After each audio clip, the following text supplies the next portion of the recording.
জন্য যৌথ বাহিনী পর্যন্ত বাজার ঘাটে পাঠিয়ে দেয়।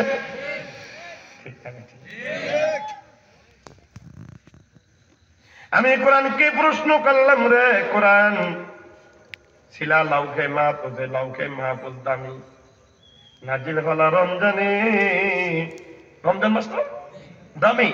ও কোরআন, ওই রমজান মাসের কোন দিন তোমাকে নাজিল করা হয়েছে? থাকবেন তো? কথা শুনে যান কোরআন থেকে।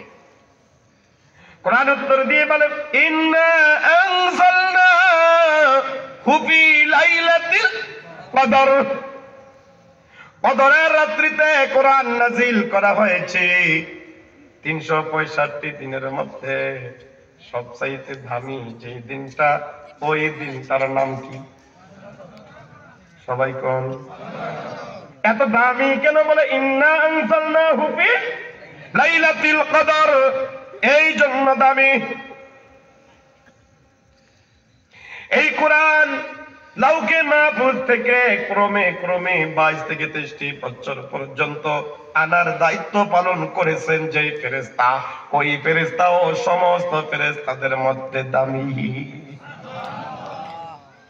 অর্থাৎ কোরআনটার সাথে যেই লাগবে সেই কি? এখন বাজান কেউ যাবেন না, পায়ে ধরে বললাম, আমিও বাবা আপনাদেরকেও দামি বানাইয়া রাখতে চাই। দামি হইতে চান কারা কারা? হাত তুলে দেখান। আমিও আজ আপনাদেরকে দামি বানাইয়া তারপরে দেশে ফিরতে চাই। থাকবেন তো ইনশাআল্লাহ? ইনশাআল্লাহ দামি আপনার হবেনি।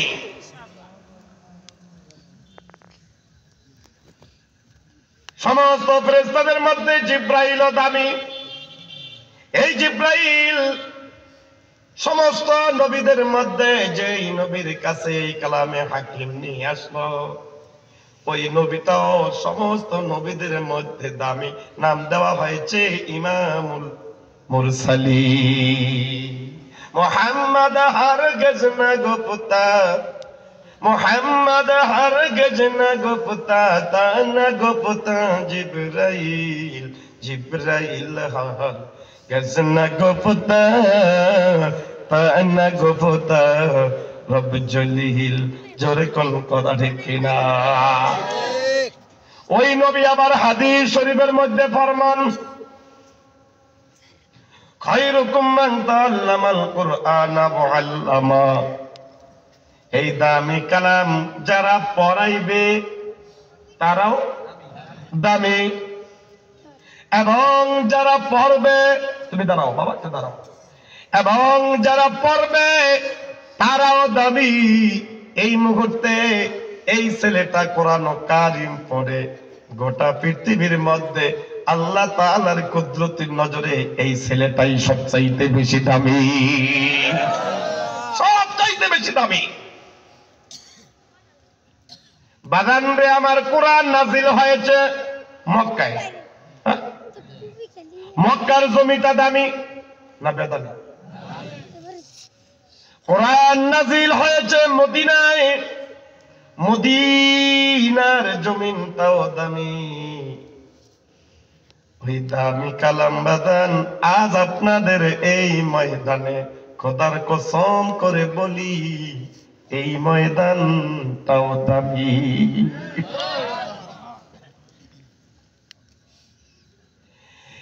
এই দামি ময়দানে যারা বসবে, জাতীয় সংসদ ভবনটা বাংলাদেশের মধ্যে সবচাইতে দামি। ওই সংসদের ভিতরে যারা ঢুকবে তারাও এমপি, মন্ত্রী, মিনিস্টার হইয়া বাড়াইবে। হ্যাঁ,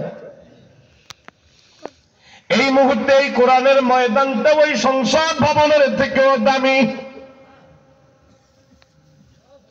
ওইটা তো মানব রচিত সংবিধান, আর এইটা আল্লাহর প্রদত্ত দেওয়া সংবিধান। কোনটার দাম বেশি? ওইটা যদিও ইট পাথরে ঘেরাও করা, মুজাহিদ পাথর দিয়া কারুকার্য করা, এইটার কোনো দাম নাই। এই কোরআনটা যেই টেবিলের উপরে রাখা হবে, ওই টেবিলটাই হবে গোটা পৃথিবীর জন্য সংসদের টেবিল। এই মুহূর্তে এটা কোরআনের টেবিল, এটা কোরআনের সংসদ, গোটা পৃথিবীর সংসদ এটা, ঠিক না? সুতরাং এই দামি মজলিসে, দামি ময়দানে যারাই বসবে, এই মানুষগুলাও কিন্তু দামি হয়ে যাবে। দামি হওয়ার প্রমাণটা নবী হাদিসের মধ্যে প্রমাণ। আগে কোরআনের কথা বলি। কেউ ভাই, এই যে ভাই কেউ দামি বানাইলে মেশিনের কাজ চলতেছে, আর আপনি গেলি তো কাজে বাইরে যাবেন না, ভুল করছে না?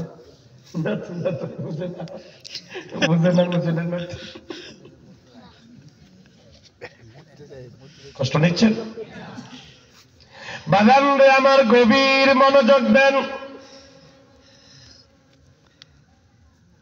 আল্লাহ রাব্বুল আলামিন এই কোরআনের ময়দান প্রসঙ্গে সূরাতুল আনফালের ২য় নম্বর আয়াতের ২য় ইসরাতে আল্লাহ বলে, ওয়াইদা তুলিয়াত আলাইহিম আয়াতুহু যাদাতুহুম ঈমানা।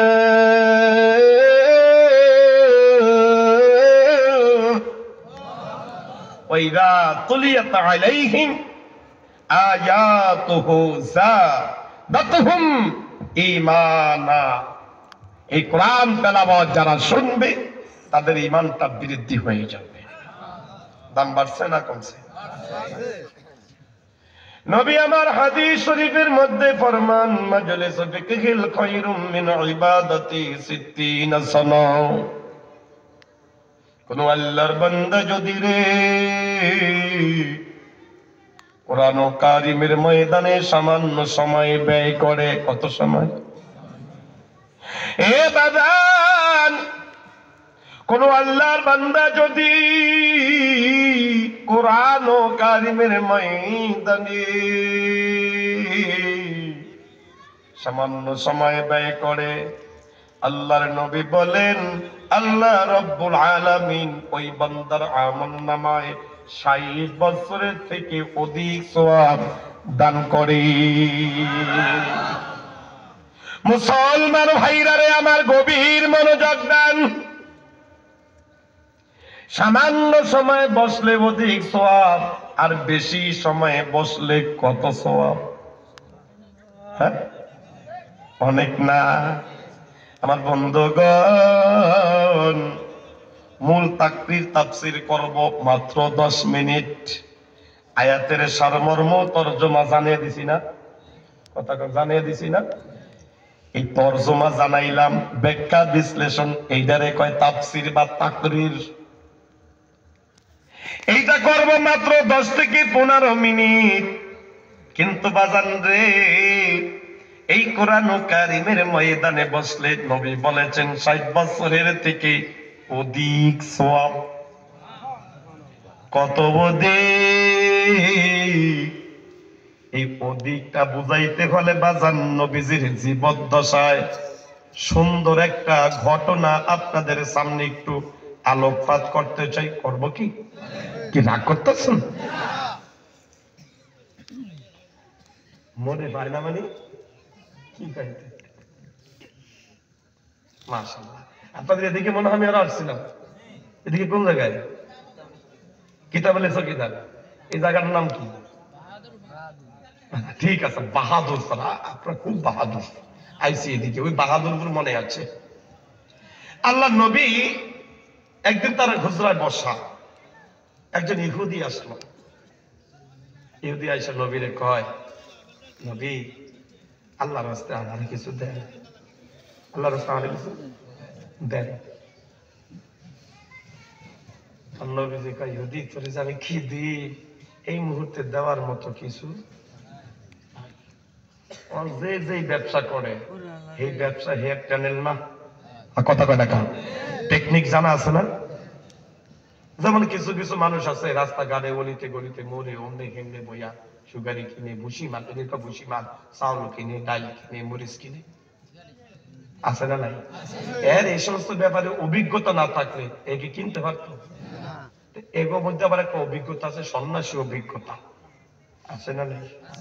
একবারে আনছে মরিচ 10 কেজি মরিচ, আর না কয় কিনবেন, কয় দাম কত, কয় 200। বেটা 200 ঠিক মতো নি কইছে, গাই না ওই সলিমুদ্দি বইয়া রয়েছে মেয়ে, হে আমি 250 টাকা করে, কয় আপনি কোন মেয়ে 200 টাকা। আমি বেটা চিন্তা করলো, এই যে মরিচটা যে হাতের থেকে সুইটটা না যায়, এটার একটা বিদ্রোহ আছে না? কথা কয় না, ঠিক ঠিক আছে। তো কয় মেয়া না কখন কি 250 টাকা, এটা কইতে কইতে কইতে কইতে কইতে অন্যদিকে পথ ভুলেই একটা গল্প উঠে দিয়া আস্তে মরিচটি গুলের মধ্যে ঢেলে দেয়। এমন লোক আছে না নাই?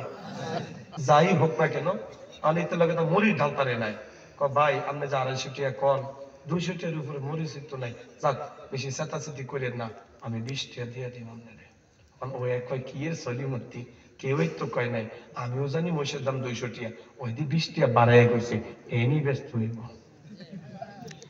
কথা কয় না? কোরবানির সময় গরু একটারে মূল্য 43,000 টাকা, ওইতে কয় ভাই 43 না, আপনারে আমি 35,000 টাকা দিব। তো গরুওয়ালা কয় মিয়া ওই বেটা 43 কইছে, হেতি দেই নাই হুদা হাট কি, কেউই কয় নাই। কয় যান তাড়াতাড়ি দিয়ে 43,000 কয় এরা টোকামু কই, কথা বোঝেন নাই মনে হয়। যাই হোক না কেন, মরিচের দাম 200, এটা আরো 20 টাকা বেশি দিয়া মরিচটা কিনে ঠকবো না জিতবো? কথা কন না কা, এটা ঠকবো না জিতবো? যাক ঠিক আছে, মরিচের ওজন দেওয়ার আগে জিগায় মরিচ কয় কেজি, কয় 10 কেজি। আর মরিচ এমন বাজে ওজন দিছে, মরিচ হয়ে যায় 8 কেজি। টেকনিক আছে না? ওই যে 20 টাকা, হ্যাঁ লাভে লওয়ার কথা ভাই নেই। এখন কয় ভাই মরিচ আনছেন কয় কেজি, 10 কেজি। মরিচ দিয়ে 8 কেজি। আয় না মিয়া, মরিচ আমি মাপছি মিয়া।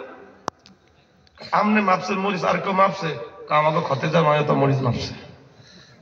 মহিলা মানুষটা একটু ভুল টুল হইতে পারি, যাক মরিচ আপনি 8 কেজি। কয় না হ্যাঁ মাপার পরে আমিও মাপছি, আমার মাপে ভুল নেই। কবে মাপছেন? কালকে বিয়েলে মাপছে, যে বিয়েলে আনছি। আপনি তো কইতারেন না, আপনার ঘরে গুড়া গাড়ায় 1 কেজি নিয়ে চানাচুর খেয়েছে, এই কথাকে মরিচ ঠিক গুলের মধ্যে ঢেলে দিছে। মরিচ ঢাললেন কা, বাড়াবাড়ি করেন না, আর 10টা বাড়ি দিব। এদিক হলো টেকনিক, এদিক কি টেকনিক। যাই হোক, যারা ফকিরগিরি করে, হ্যাঁ গো টেকনিক আছে না নাই?